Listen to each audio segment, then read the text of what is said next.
People's Liberation Army scientists and senior Chinese public health officials back in 2015. It describes SARS coronaviruses as heralding, and I quote, a new era of genetic weapons. It says they can be artificially manipulated before. One of the authors of this book is the former Deputy Director of China's Bureau of Epidemic Prevention, Li Feng, and the editor-in-chief of the paper, Zhu Dezhong, was the leader of the SARS epidemic analysis under the Chinese Ministry of Health. He reported to the top leadership of the Chinese Military Commission and the Health Ministry during the 2003 SARS crisis. He briefed them 24 times. He also prepared 3 Communist Party's Central Committee and the General Office of the State Council. He gave 2 big interviews on Chinese state TV and appeared in 6 news articles.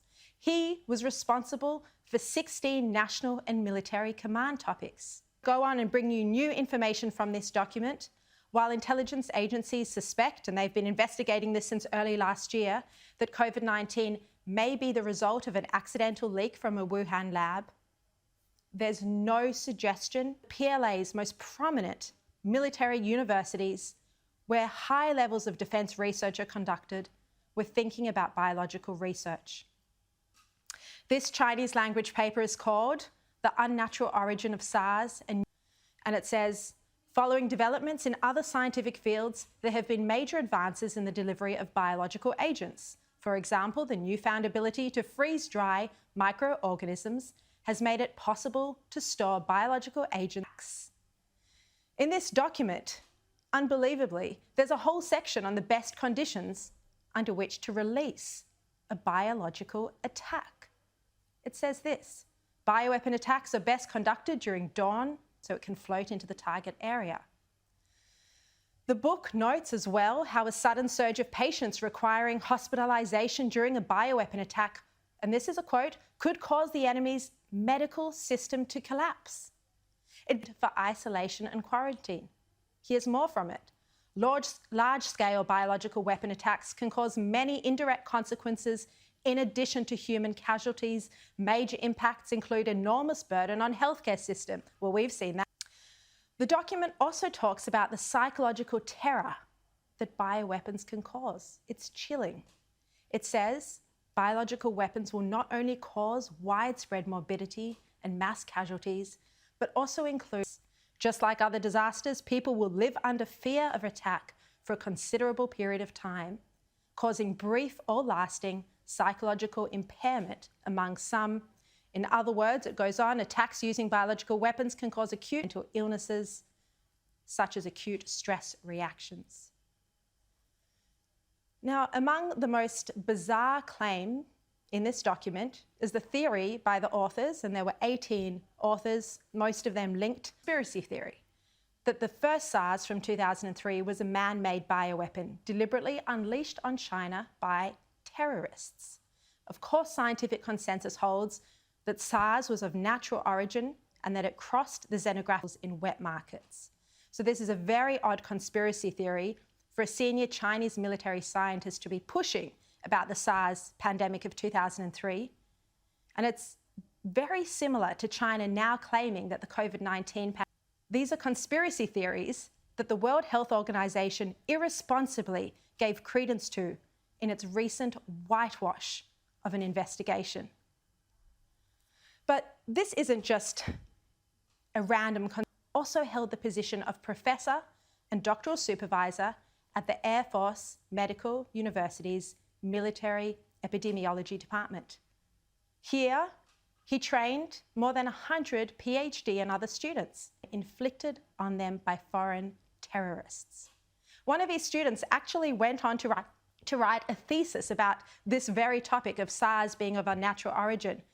And that thesis was uncovered, I found out today, by a group of standing party member of the General Staff, and he still enjoys special government allowances. New Zealand data scientist Gilles Demoneuf, he's one of the people at Drastic who've been researching this individual. Zhong may be some fringe scientist based on his conspiracy theories about SARS-1. Well, he is not. Instead, he is a renowned epidemiology professor at the 4th Military Medical University. He's considered an outstanding partner to doctoral and postdoc students, at least 53 and up to 100 so far, who form the latest generation of PLA scientists. It's just extraordinary that this is what they're being taught at university, how to unleash, as recently as 2015. This 263-page paper was published by the Chinese Military Medical Science Press. That's a Chinese government-owned publishing house managed by the General Logistics Department of the PLA. Miles Yu then made a passing reference to it in that brilliant Wall Street Journal op-ed that they wrote back in February. They said a 2015 PLA study treated the 2003 SARS coronavirus outbreak as a contemporary genetic weapon by foreign forces. I tracked the paper after this. It circulated among Chinese dissident communities online. It came across the desk of Luke de Pulford. He's the coordinator at the Inter-Parliamentary Alliance on China, the GROBE. Then there are very serious questions which need urgent answers. The revelation about this document and much, much more on China's bioweapons research program features in a book I've written. It happened in Wuhan. It will be published by HarperCollins in September this year. It's available for pre-order from Booktopian now. If you want to buy it, which I suggest you do, of course, the link is at the top of my Twitter page. And if you're not on Twitter, which would be Wuhan and Booktopian. Out of Colorado, another mass shooting, this time in Colorado Springs.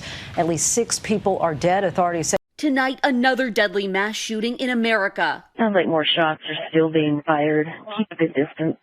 Children were gathered inside the trailer to celebrate when the shooting occurred. The children at the trailer were uninjured by the suspect relatives. Police calling the shooting a horrific act, saying the suspect was a boyfriend of one of the female victims. Just over a month after a gunman allegedly killed 10 people, including a police officer inside a Boulder supermarket. So far this year. Back in Colorado Springs, the police chief saying words fall short to describe the tragedy that made us who we are today. Lindsay. Zorine, thank you. Hi, everyone. George Stephanopoulos here. Thanks for checking out the Over Here. To subscribe to our channel, and don't forget to download the ABC News app for breaking news alerts. Thanks for watching.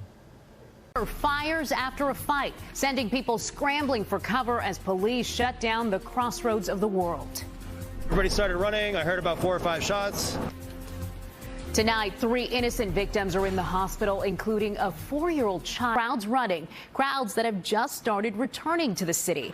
And in the chaos, you can see an officer running while carrying that 4-year-old shot in her arms. The little girl stretching out a hand as police rush her to a waiting ambulance.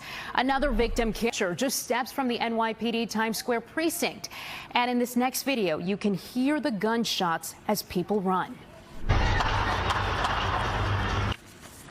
Crowds of people running from the corner of 45th Street and 7th Avenue. Carrying the 4-year-old victim, one of 3 hurt in Saturday's wild shooting. It was right here. Cameron Bevan and Erica Sanchez heard the gunshots. Pow, pow, pow.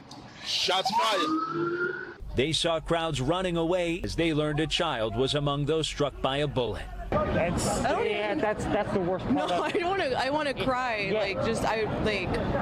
Like a little girl. Like there was families all over taking pictures on vacation. There's like all the little characters everywhere. Oh, a little girl is shot. The young 4-year-old toy shopping shot. How many kids have to be shot before we take this seriously? Police late Saturday releasing surveillance video of a person of interest. Investigators say it all began. It was a moment of confusion, then it was a little chaotic, I guess, and then the police came pretty quickly, and then there was, probably like 20 cop cars. The ambulance came pretty quickly. But we were like a few blocks away, and the cops were like running around still looking for him. So it's like we feel like it's like hours as witnesses stood watching, stunned. You don't expect something like that in Times Square. And tonight, the mayor tweeting out, thankfully, these innocent bystanders are in stable condition, the perpetrators of this senseless violence. When she was hit, Anjali, what did that victim tell you? Yeah, again, when we spoke to that woman from Rhode Island who says she was with several family members in Times Square today celebrating Mother's Day. And what started as a shootings in April rose by 166% from 56 in 2020 to 149 this year. NYPD Commissioner Dermot Shea said tonight that the department continues to work to make more gun arrests in the city. Our team is going to stay on this police search for the person who shot these 3 innocent bystanders. You can get all the latest by downloading the NBC4 News.